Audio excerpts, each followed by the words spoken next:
First of all, you don't know me. We're all about that high school drama girl, all about them high school queens. We'll take you for a ride in our comic girl, cheering for the right team. Drama queens, smart girl, rough girl, fashion but you're tough girl. You could sit with us, girl. Drama queens, drama queens, drama queens, drama queens, drama queens. Are you ready? None of us want to start. Okay. I love this episode. This was one of those episodes where there were a lot of like meaningful sit down, I want to tell you something moments. Yeah. And so y'all at home, just sit down. We're going to tell you some stuff. That's what's going to happen today. This is season 3, episode 19. I slept with someone in Fall Out Boy and all I got was this stupid song written about me, which aired April 12th, 2006. Sophia, tell them what they've won. What was the synopsis? Well, friends, in this episode, Lucas is having a hard time getting back on the court for the Ravens as they forfeit a game, but he finally tells Whitey and Karen about his heart condition. Uncle Cooper is in town and dating a new 26-year-old model, supposedly, from Tree Hill. Deb also returns and offers to help Karen get back on her feet. We all burst into tears at that part. And Nathan and Haley take a test to see if they are a compatible couple. Peyton makes a decision about who she wants to be with. Oh my God. So much Chock drama. full of spicy nuts. I don't know. Spicy nuts. Spicy. This was, Moira did a great job. This was her directorial debut, I believe. On our show, yeah, I think so. I think just all together. I think this was the first time she ever directed anything. Wow. I don't really know where to start. I mean, Well, our episode begins with Lucas quoting George Eliot, who we were like, I hope people at home know that George Eliot is a woman. It's a woman. A girl named George. Very dear. A girl named George. It's very apropos for us. I loved that quote. You know, last week we talked about our experiences with grief. And it's not lost on me that that quote talks about the first time you grieve and how hard it can be because you have not yet experienced suffering and then the healing, to have despaired and recovered hope. So you don't know that there's hope on the other side of loss. And to think back on, you know, not just how young these characters are, but what it was like when you experienced your first grief. It's a really profound observation, and it felt so fitting in that scene between Lucas and Nathan, you know, when they debut the Keith Scott patches and the black jerseys, and everybody's just trying to figure out how to process and carry this experience. I thought it was gorgeous. this feels like it should have been the last episode. Yeah. Well, Joy, that was my initial impulse too. Just like, wait a second, I thought we had fun last week. And then the more I thought about it, the more I was like, yeah, grief is like the up and down and up and down and up and down. Grief is instability, you know? Yeah. And so it's not linear. You're going to bounce back and forth between like, I'm okay, I'm not okay. And to see Lucas do that, you know, we saw him with his crowd last episode, and this episode begins with him very much by himself. And Moira, you know, used the staging of these scenes to show him isolating. And I've done that. I think we've all done that, right? Mm-hmm. Yeah, because you just don't, it's so hard to figure out where to put it, grief. Like, where do you put it? What shelf do you put it on? And you have to keep taking it down to re-examine it and put it back on the same shelf, maybe a different shelf. It's like emotionally, we're just kind of, it's just so hard to figure out where it goes, how it fits in your new day-to-day life.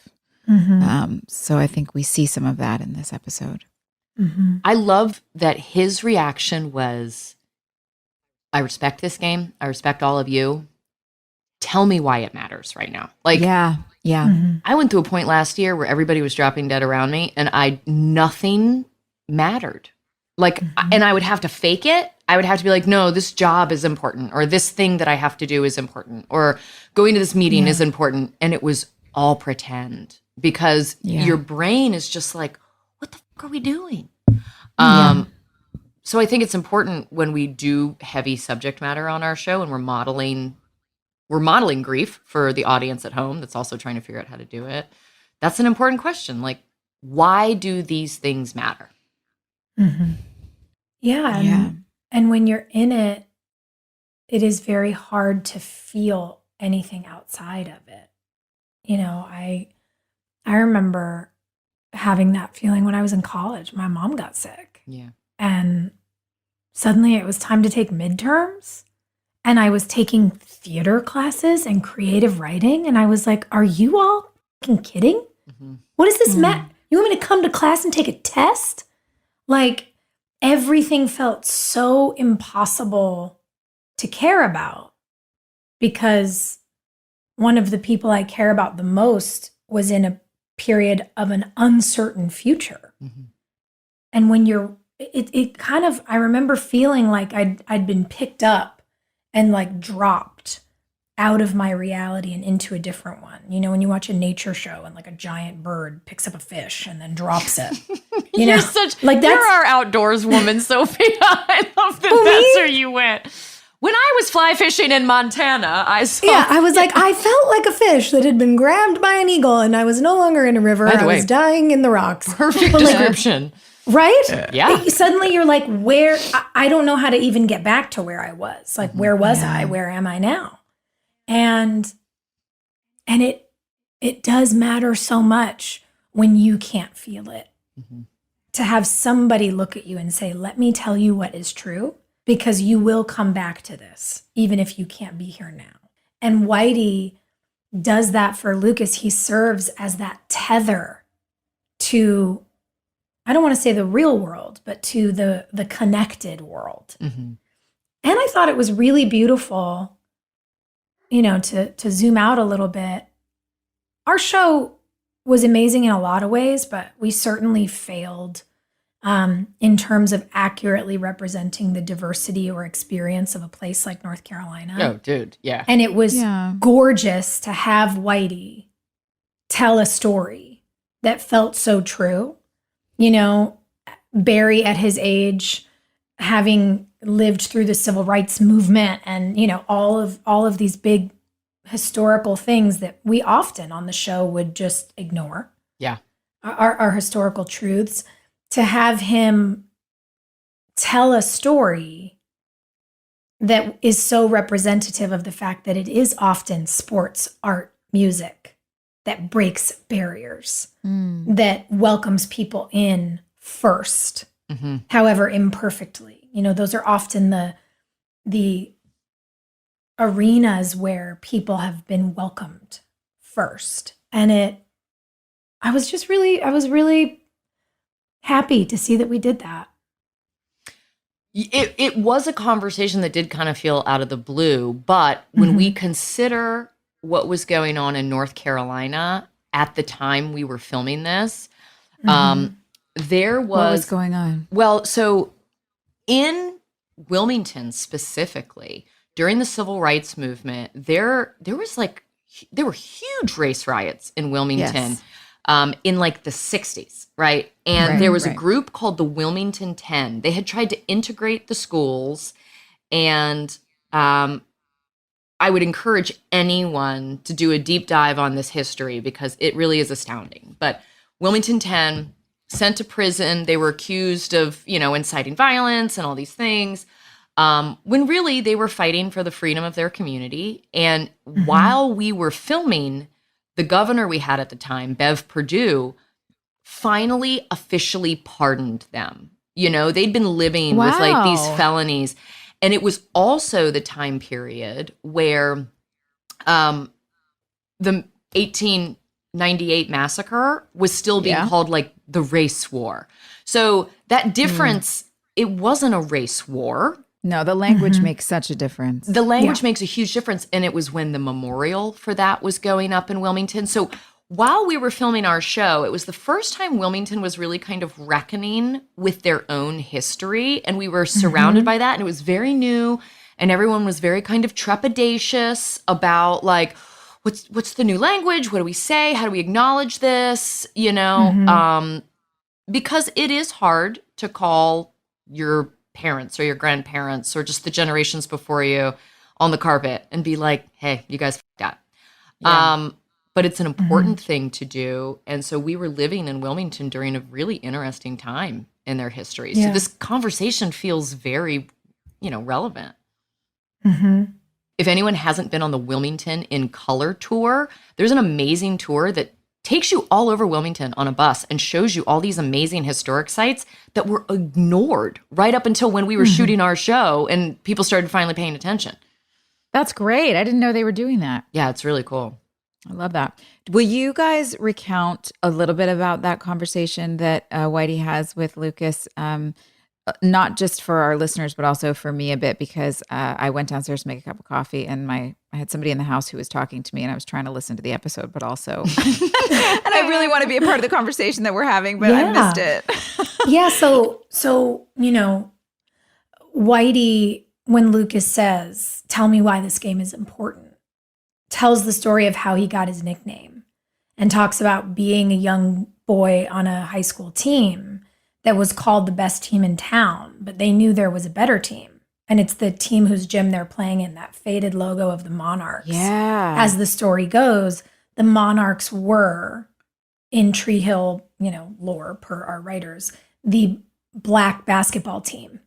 And the black players and white players were kept completely segregated and were not allowed to play each other. And they hosted a game. They essentially went outside of the schedule and hosted a game and played. And I have chills thinking about it. And so there's Barry Corbin as Whitey looking at Lucas, talking about how he grew up and what the history was. And that they decided, both teams to cross this barrier and play. And that the coach of the other team looked Barry in the eye and said, I'll take Whitey. And he said, that's how I got my nickname. Wow. And I thought about it, hearing him say it, today watching the episode, because do y'all remember there was a diner in Wilmington called Whitey's? Yes. And I know. The lore was that that's where Michael Jordan used to bust tables when he was in high school. Yep. So it all feels like, given the fact that the truth was being told finally about the history, that demands to call it what it was, a race massacre, not to call it a riot. Like we said, language matters. And even that, the stories we grew up in Wilmington hearing about Michael Jordan and where he worked and where he played and all those things, it feels like they figured out a way to, obviously in our fictional story, bring in some things that could make it all make sense for people. So how does that connect with the Lucases saying, why does this all matter? So essentially what what Whitey is saying to Lucas is, this is how much basketball matters. We were a segregated state and we played together. And he says to him, that night we weren't white players or black players, we were basketball players. Yeah. And when I think about, what, as I was saying earlier, what sports music, what we do, acting has meant, when you think about the legacy of Jackie Robinson, when you think about, blues players traveling around America during segregated times, when you think about what it meant for, Sidney Poitier to become Sidney Poitier, it has often been in sports and creative industries where we have pushed boundaries. And again, there's a lot of imperfection there, but it felt so impactful to watch an adult say to a kid, this game that you're trying to reconcile with can be the thing that moves culture. It can heal history. That you can be a part of something that's bigger than just showing up and playing a game. It's not just a game. Yeah, and Whitey says to Lucas, let the game heal you. Well, that's the perspective that I liked because it's age giving advice. You know, it's the kid who is playing the game, Whitey, at 17 years old, getting that nickname, hanging out in the gym, doesn't know that he's doing something that will matter a lot to him as an old man. He's just playing basketball with a bunch of dudes. And then it's as an old man, he's like, that meant a lot. It meant so much. And so for Lucas, you know, it's that advice of just put one foot in front of another and the truth will reveal itself to you in time. The healing will reveal itself to you in time. You just have to go through the motions right now. Just do that and the story will unfold later. I love that. That's such an intrinsic part of healing from grief is just putting one foot in front of the other. And we watch Karen do that in this episode as well as she's finding her way. How do I, even just the action of slapping Whitey when he comes in and he says, whose fault is that you didn't have Keith for longer than 5 minutes? It's an action. It's like forcing her to do something instead of wander around in her robe and with the clothes all over the apartment and not being there for Lucas and not being there.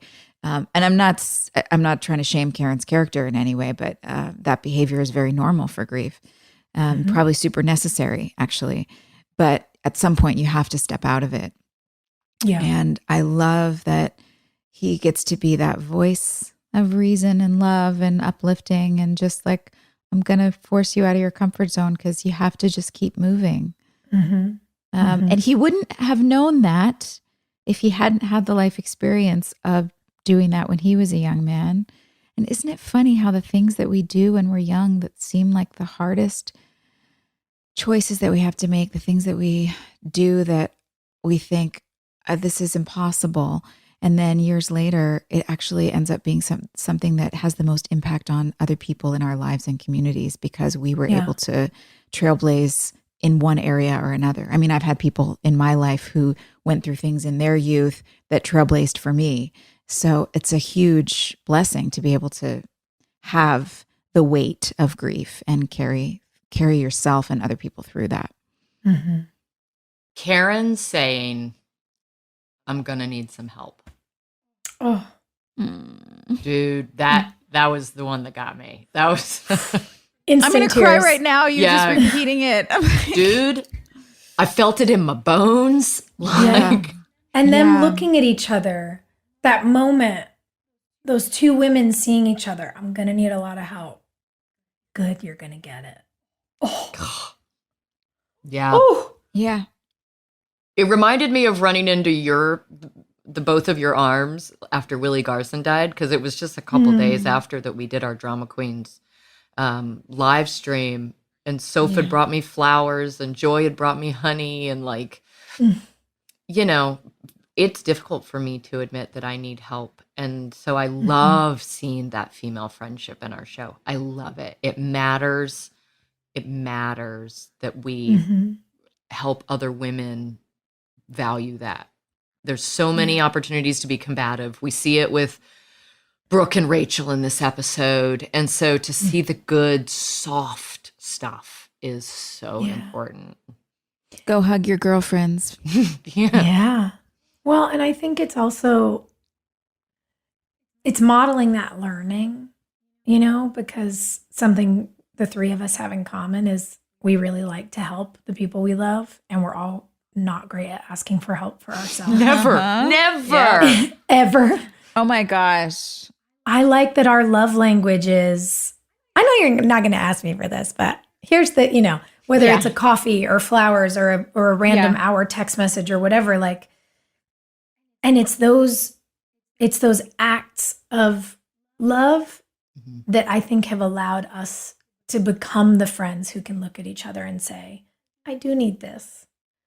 Can you help me here? Will you talk to me now? Whatever it might be. And I love seeing that Deb just says, I'm going to do it. And whenever she's ready, I'm going to be here. And finally, at the end of the episode, Karen comes in and essentially says, I'm ready now.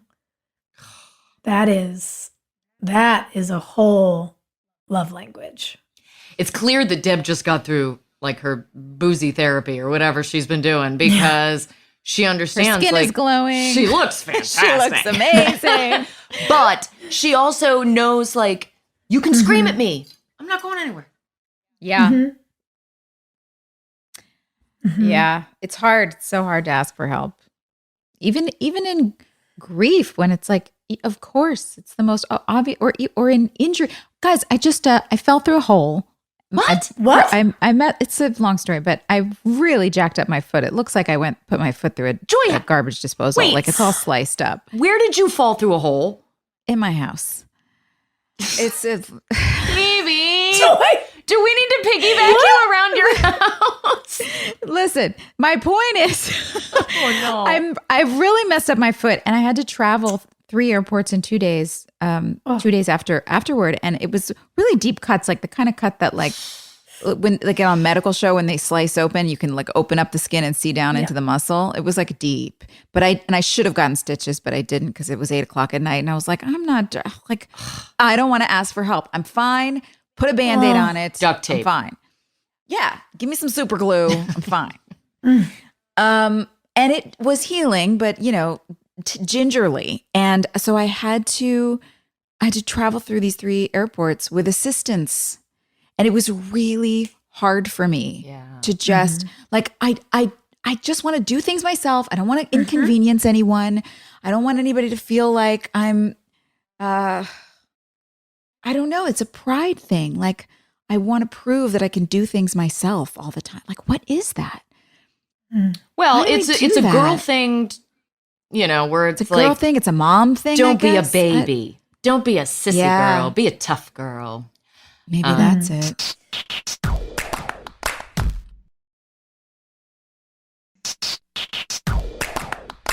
I also think it can be a bit of a reaction to what we do for a living.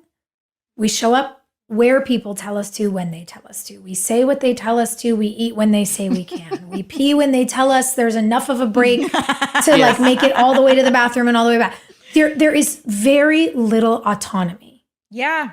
Don't plan a vacation because you can't go on it if they say you can't go. Oh, I'm sorry. You can't go to the dentist until we Right. wrap for the season. Are you sorry? sick? Like Don't be there's no time for ridiculous. you to go to normal business hours. And so I think there's really something to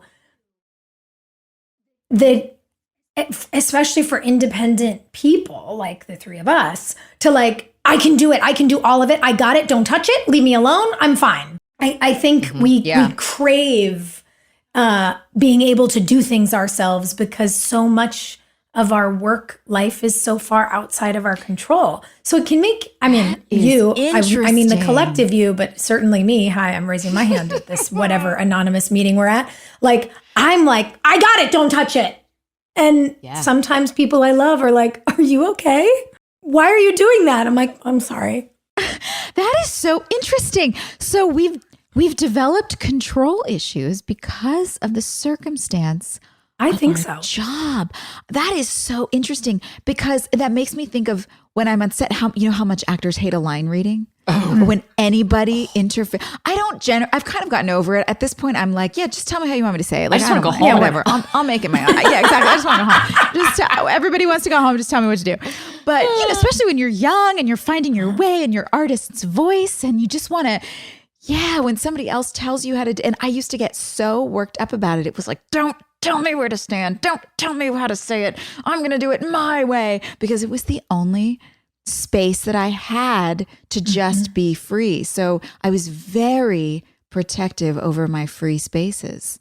And I think that is really interesting. That may be why. Oh, I had a big light bulb thing. moment, Sophia. Thank you. Anytime. I've thought about this a lot. And it is really interesting, right? Like the fact that nothing in your life when you are on set not only can you control, can you have any input on at all? Except your work. I mean, when the cameras start rolling, Sure. then you're free. When the curtain goes up, you're free. Yes, but I just mean the circumstances of your life. Like yeah. you cannot make a decision Yeah. about when to leave your home. Somebody's there telling you where you live. Like it's so much of it is dictated for us. And so I think it's why we can be very territorial or protective about our autonomy, because there's just not a lot of avenues for it. Is that every job though? Like if you're an accountant, if you work a desk job and you're like labeling blood samples at the medical whatever facility, like don't you still have to, you have hours, you have to show up, you have to, sometimes your job is location specific. You still have to, I don't know, there's lunch breaks. Yeah, but Joy, all these young kids are quiet quitting now. Like the youngsters aren't following those rules anymore. God bless them. They're just like, we quit, we're done. No, all those rules that you like Gen X millennials follow, don't be ridiculous. Yeah, it's interesting. I have like one person who's not in our industry that I get to talk to about this. One of my best friend's sisters works in a corporate job where every year she has to move because of the track she's on for training. Because she's going to have like a very high-powered, important job soon. And she's like, oh my God, I have no one I can vent to about this. I'm like, well, you need more actor friends, babe. Because we'll go to a meeting and it's like, okay, well, in 6 days, you're moving to Canada. And you have to figure it out. That's right. So yes, of course, everybody has parameters, but not everybody's parameters are as batshit crazy as our industry. Well, and like I New think Zealand, it's why no, you're moving there. Exactly. It's like, you're going. Sorry. Oh, for the next 6 weeks, you're just going to be awake only at night. Good luck to you. Like, I don't know. It just is what it is. Okay. Well, I also think some of the aspect of the control is that when you are on set and someone is brushing your hair and someone was doing your makeup and someone is putting clothes on you and maneuvering those clothes in between every take so that it matches the take before, and you're being handled all the time, it can be, I say emasculating, but for women too. I know what you mean. It takes your power away and it makes you feel prissy and like a baby, And I want so badly to prove that I can do it all. I can do it all. Yeah. So on my show that I do for Sundance, there's no hair and makeup team. There's nobody that's like holding cue cards for me. Like I was just like, I can do it all myself. And I look terrible. Yes. And I am wearing awful clothes that are right out of my closet. And I fucking love it because I did it myself. And so it's like a kindergartner that's like, no, I can dress myself. I realized that I'm my 4-year-old daughter that's like, what was that character on Mad TV? Stuart? I can do it. I can do it. Do you remember that? Well, speaking of like evolving as a human, we have to address the Rachel storyline because it's an evolutionary thing that I feel very conflicted about. It's conflicting because of the BTS on our show. It's not I appreciate that I'm always conflicted about somebody who wants to change who they are because it's who you are. But I also appreciate that, like, if a girl's like, I don't know, she wants to get a nose job, get a nose job. If it makes you feel better about yourself, like, I don't know. I mean, Joy, I agree. It's the context of what's going on behind the scenes and knowing the whole thing with our boss and like the way, like that's kind of, I think, where the conflict for me mostly lies. Did it have to be a weight thing? Like, what if Rachel had like a big mole removed? Or what if she had like teeth that she didn't like? Or like, it just, it always boiled down to weight with our boss. And it's such a cheap card to play and it's inappropriate. And it could have been handled in such a beautiful way where you see a girl who's actually looks great and healthy and fine. And she has this, I'm spitballing. I don't know. I mean, maybe I'll go off track. I hope I won't. But, if she goes, we see Danielle, who's beautiful and, has this amazing health about her as well.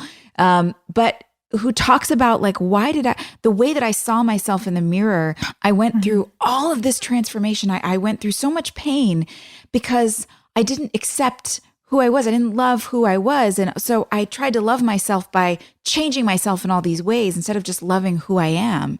I feel like that would be such an interesting journey to watch. I think it would be really interesting for someone to say, oh, I thought if I changed myself physically, I'd feel different. I feel the same. I just look different. That's exactly what You I'm know, trying to say. like that. I've heard people say that. Yes. Whether it's about, by the way, something cosmetic or even like I colored my hair and I, cut it all off and I did it. And like, I don't feel any different. When people move, sometimes they say that. Yeah. I thought if I moved to X, I would feel different. And it turns out like when you take Wherever everything you in your go, house, there you are. Yeah, there you are. You take your belongings and you take your problems. Like, congratulations. Here's your bags. Don't forget them. I think what bothered me about this, again, we're supposed to be 16. We were all in our mid-20s, but the paintbrush that man sort of used to paint this storyline, the things that they're talking about, gastric bypass, implants, a nose job, and a bunch of other surgeries, she says, like, these are massive, massive procedures that carry life-threatening risk. And they talked about them as ignorantly and casually as, Lindsey Graham talks about pregnancy. Mm-hmm. Like, pregnancy is a miracle. If you want to be a parent, it is, what an unbelievable thing. Like, you guys gave birth to some of my favorite humans. They are human beings that are on the planet that didn't exist before you made them. Like, hello, it's a miracle. What drives me crazy is when men talk about pregnancy like it's just a casual stroll to the grocery store. And I'm like, do you want to know the number one cause of aortic dissection in women under 40? Like, where literally the largest artery in your body just explodes? Pregnancy. Yeah. So let's be clear that the miracle comes with danger. I don't like when we treat like massive things that women go through as casual. And so this irks me in the same way. Yes, because the way we see ourselves in the mirror is a big thing. Yeah, I'm like, she didn't color her hair. You're saying she like opened up and cut up her body and broke her own bones, and you're acting like she went to the mall and bought a pair of shoes. Yeah. And she's supposed to be 16. Like, can we have a second to your point, Joy, like have a deeper conversation about what society has done to us as girls and women to make us, no matter what we look like, feel like the way we look is wrong. Well, if you notice, Mouth's whole like diatribe is I. And Lee, God bless him, sold it. I mean, Lee did a great job with the subject matter, but rather than focus on the girl who has traumatized herself physically and mentally, it's all about, I could have loved that girl. I think you're great. I feel this way. Maybe now that you actually were a nerd or are still a nerd deep inside, you'll like me too. Yeah. It's all about him. Which is it's so basically the behind the scenes that pisses us off is that basically what our boss was saying is, I'm Mouth. I'm going to speak through Mouth. I don't need you to be hot because I know what a, like average girl you are inside, and I'll love you even though you are average. And my validation should make you like yourself. Ew.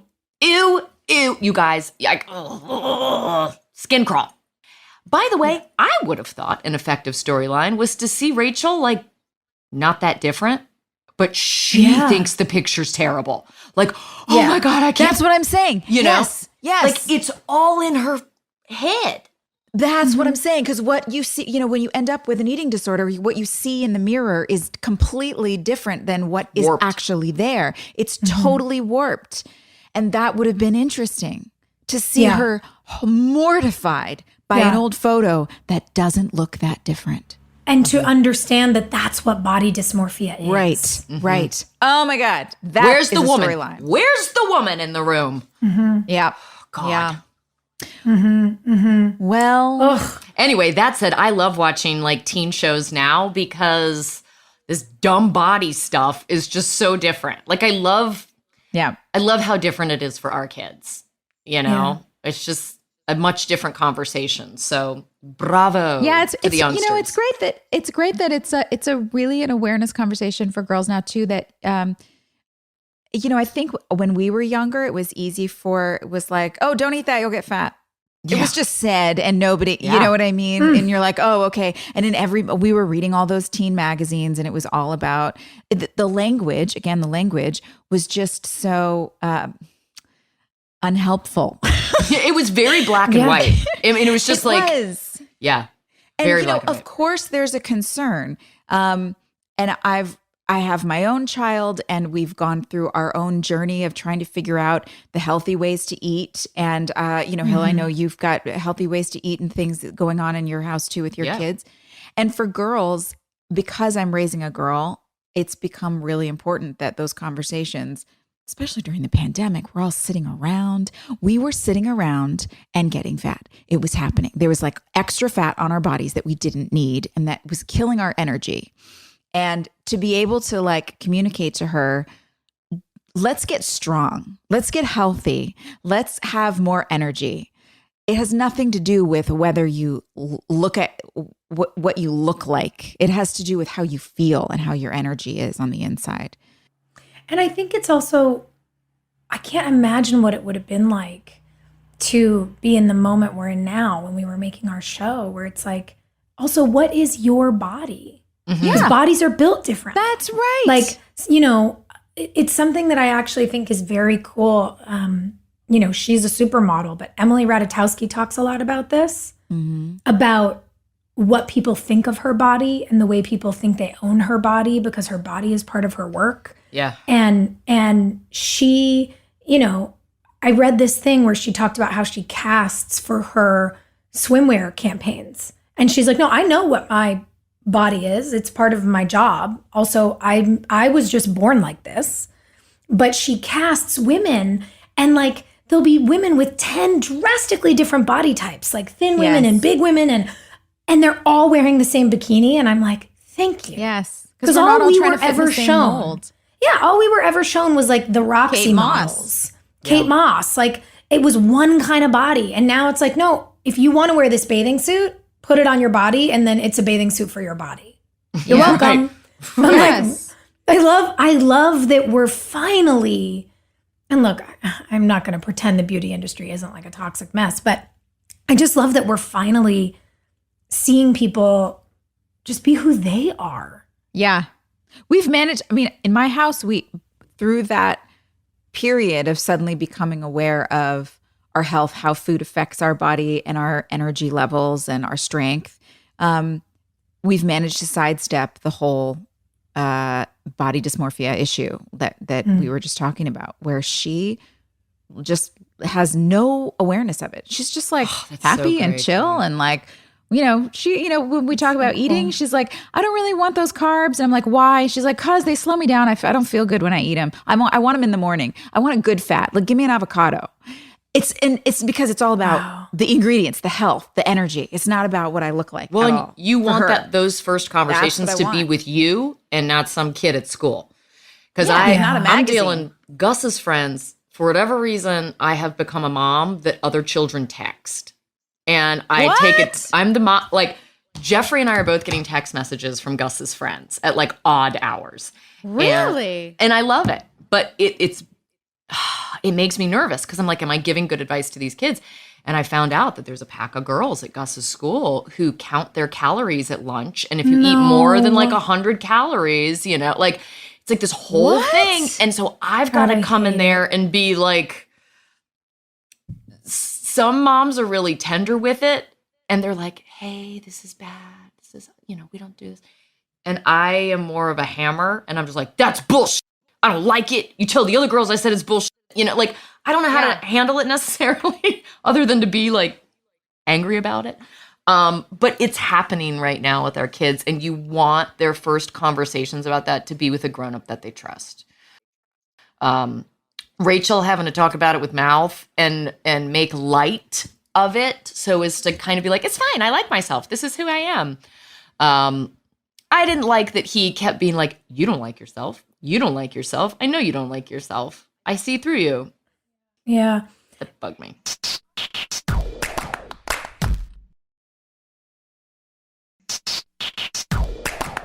It was also creepy to me, and you said it, this was a storyline in this episode where our boss was trying to talk to a girl he had a crush on and doing it through another character, and it was gross.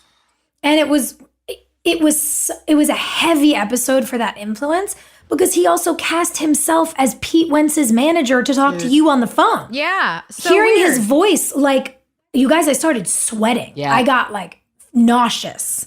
I haven't had to hear that voice in a long time. Honestly, like Oh, I wasn't 10 years prepared I for haven't that. heard that voice. Yeah, that was gross. And that It was was just gross. And it's like, you're a 45-year-old dude who's married. So sorry to her, but what are you doing? Like, why are you doing this with a bunch of 20-year-old kids that you employ? Like, It's like the any showrunner other is like show.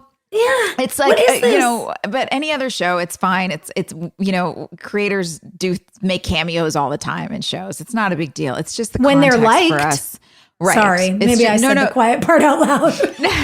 But no, that is my point, though. It's Yeah. like it's the context that's throwing us off here. Yeah, it's yucky.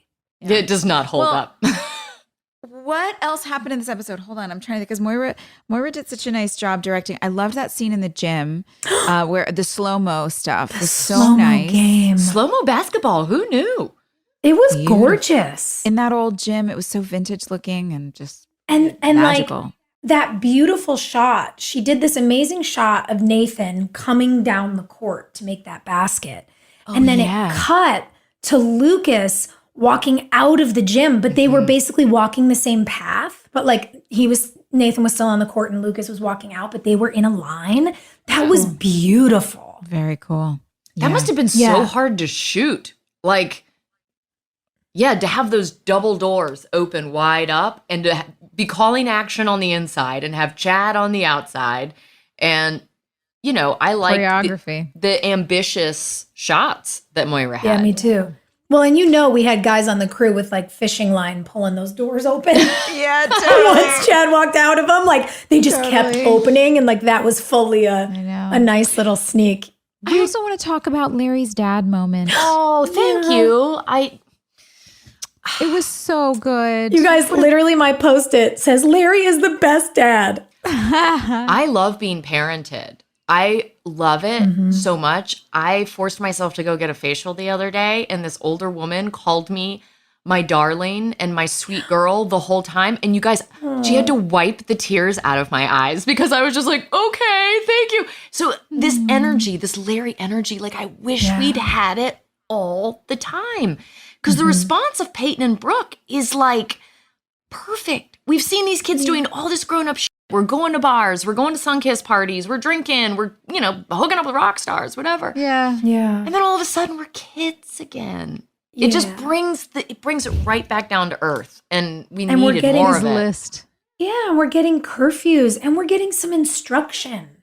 He's talking about what kind of man would be good enough for his daughter, for these girls, what you should be looking for. When you guys have that final scene and he says he wants you to pick someone because of what he is, not what he does. Oh, Yeah. it's beautiful. And it is the parenting that's been missing. Yeah, For these that's kids. what got me. That's what's been missing because Karen hasn't been able to parent. Barbara's been gone. Keith has always been that voice, that parenting voice of reason. now there's a that's void. Gone. There's a void, and we needed that. I was like thirsty for it, and I didn't know it until he said, "Listen, here's the rules. This is how it's going to go." And by the Kids way, need boundaries. chef's kiss, him walking over and opening the closet door and saying, "Brooke, you need to find another hot dad fantasy," and then walking out of the room. Dude, I was Incredible. embarrassed for Brooke. So embarrassing. I was Yeah. turning red. By the way, I turned red, but I also was like, "Larry, you're still hot." Yeah, like, he's so hot. I'm watching you be hot right now. I don't know what else to say about it. Spoiler for the end of the episode, he gives all those like fabulous speeches and he's like, love a guy for the man he is, right? And it's just like, okay, daddy, like you can tell that Peyton has a dad thing because the next closest thing to her dad is Jake Jagelski. Like they look alike. right. They Ding, are ding, ding. girl dads. Like, it's that dad that it's a Greek It was tragedy. like, but it was no contest. It was like, yeah, why am I going to go fly to hang out with some rock star who buys me a ticket and expects me, a high schooler, to get on a plane and come hang out and wait for him backstage with his groupies? I mean, that's what I would have gotten out of it. Why would I do that when there's a perfectly good, exactly who my dad is talking about man waiting for me? Yeah. And I think it's Larry's speech about who you want to be with and what kind of relationship you want to be in and what really makes it worth it that makes Peyton admit to herself, I'm just trying to move on from Jake. Why don't I just go get Jake? Yeah. He respects her. Jake's always respected Peyton. You know, it's like, oh, you like someone else? Okay, cool. I'll back off. Yeah. But she's like, if I'm about to get on a plane, I'm actually willing to get on a plane for a guy, who's the guy I'm willing to get on a plane for? Like, obviously. How screwed up was it, though, that she took the Pete Wentz ticket and went to hook up with a different dude? I love it. Oh, did she? Wait, I missed that. No, she totally takes, like, Pete leaves her a ticket at the airport and she just, you know, transfers Takes a plane somewhere else. Yeah. That's such a high school girl move, right? Oops. I like it. I love it. Dude, don't get me in trouble is my thing. It's like, dude, like, don't get me in trouble. That means that you don't respect me. You don't respect my dad. Like, Pete should have called dad and been like, hey, there's going to be a chaperone the whole time. And you can come too if you want to, Mr. Sawyer. Don't pull up to the house in a limo 1 a.m. or whatever. Come on. Yeah. Come on. Poor Pete. Poor Pete. Yeah. Did anything else happen in this episode? Yeah, there was something. Oh, I'm forgetting right now. There was a thing. Nathan and Haley didn't really do anything. They laid in bed and your little relation. Oh, I know. It's the Rachel line about her age with Cooper. That whole setup. Cooper. Cooper says, I'm dating this 26-year-old model. She's back from New York, house sitting for her family. And then it's Rachel. Dun, dun, dun. Bum, bum, bum. I loved them together. They had great chemistry. Yeah. Yeah. Well, and also, I feel really cheated that we didn't get Cooper in the later years for Brooke to hook up with, because that would have just complicated the whole Rachel, Brooke, Cooper love triangle. So fun. Oh, God, that would have been so fun. I was robbed. I was never going to let it go. Ever. Oh, my God. He's so cool, but he also has to sit down and have an after-school special. Honestly, Brooke got robbed of Cooper and Mouth. Yeah. Yeah. Interesting. Come on, man. They took all your toys and gave them to Rachel. Are you a little bit upset about that? Unfair. Are you just... I mean, I'm mostly upset that they wanted me and Danielle to fight all the time because we had so much fun together, but, you know. Coulda, woulda, shoulda. Those are my what ifs, okay? Rachel, Cooper, Mouth. Those are Brooke's what ifs. God. Yeah, man. Damn it. I definitely lied about my age when I met Jeffrey. So there's a part of me that sympathizes. You did? I told him I was 30 because I was never going to see him again. I was like, whatever. All right. See you later, boss. And so then when we were together for a couple months and it was my birthday, Nick, my best friend, who you guys know from Wilmington, was like, 27 Club. And Jeff's like, okay, real funny. What, are you going to be 27 forever? And I was like, oh, no, I messed up. I'm 27 for real. Which is majorly different than lying and saying you're 26 when you're 17. 16, yeah. Yeah. Little different. But, you know, Rachel's Rachel. Rachel's going to Rachel. She's going to do all the bad girl stuff. I'm glad we have a bad girl. Yeah, what else did happen? I don't know. I can't think of anything else. Well, you know, what is interesting, I thought that Lee did such a beautiful job with this. We are in this Brooke and Rachel conflict thing and you know, this terrible writing with these photos that bothered me so much. I still get that nauseous feeling that I had when I read it. And I was like, I don't want to do this. I don't want to be, you know, this girl bullying another girl. I think that this is horrible. But, you know, we don't have control over this. Commit to the material. And you got to commit. And it really hit me when Mouth yells at Brooke and says, "Did you learn nothing from Jimmy's death?" Mm-hmm. You know, this idea that we have to be kinder to each other. And there is really something, I think, when you're young and someone has hurt you or betrayed you, where you want to get back at them. It's sport. Yeah.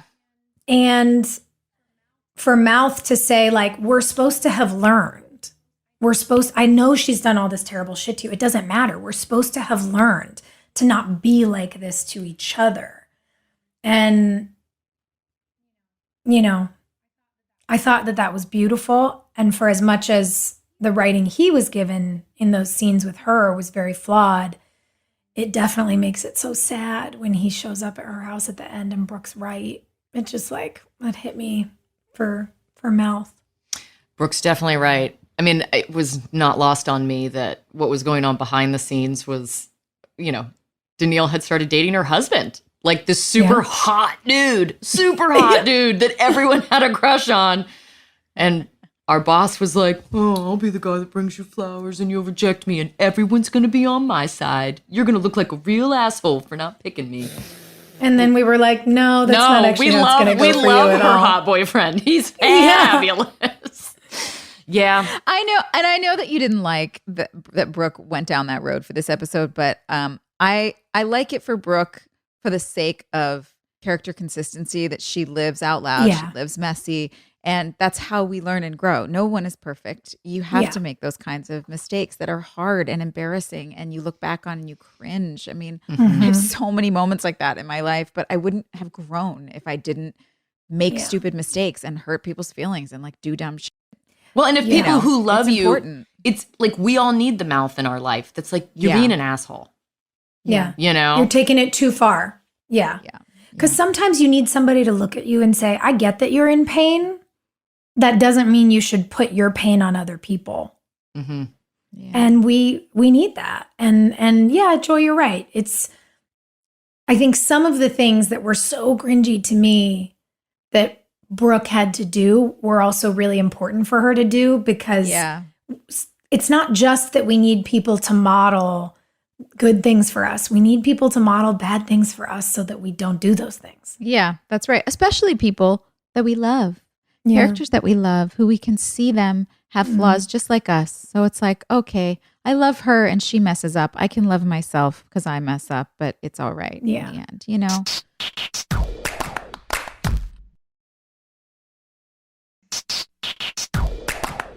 Let's do a listener question. What do we got? We have one here that says, it's from Anne. Hi, Anne.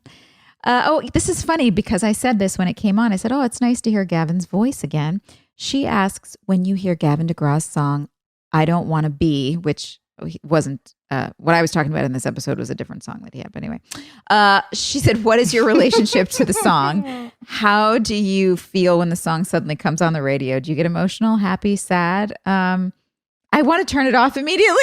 Do you really? I do. I'm just like, I don't want to think about it. It is like the number one grocery store song. Like number one. Babe, I get immediately embarrassed. I feel like they're punking us. Like when we go in. Yeah.